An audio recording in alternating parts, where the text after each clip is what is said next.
दोस्तों जैसा कि तुहानू पता है कि अज दुनिया भर च इंसानियत दिन मनाया जा रहा है तो मेरी सिर्फ एक यही दरखास्त है कि दुनिया भर च अगर इंसानियत दिन मनाना है तो इंसानियत दे लंबरदार हज़रत मोहम्मद मुस्तफा सल्लल्लाहु अलैहि वसल्लम की तालीम के उत्ते अमल करो। तुहानू मैं एक वाक़या छोटा जिहा सुना देवां कि नबी करीम सल्लल्लाहु अलैहि वसल्लम दे कोल एक दोस्त आया तो उन्हें कहा कि मेरे दुनिया जहान दियां बुराइयां ने तो हजूर ने फरमाया मैंने कोई ऐसा हुक्म दो कि जिसकी वजह से सारियां बुराइयां मेरियां छुट जान। हजूर ने फरमाया तू सच बोलना शुरू कर दे, तेरियां तमाम बुराइयां छुट जाएगियां। उस बंदे ने सच बोलना शुरू किया, वो तमाम एक एक करके बुराइयां खत्म हो गई, छुट गई।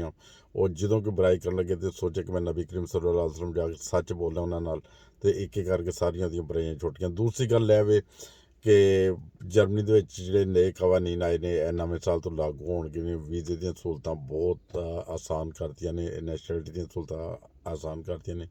फौरी तौर पर अपने आउटस्टैंडर्ड बेहोड़े ने रबता करो तो मालूमात हासिल करो तो वीज़े हासिल करो।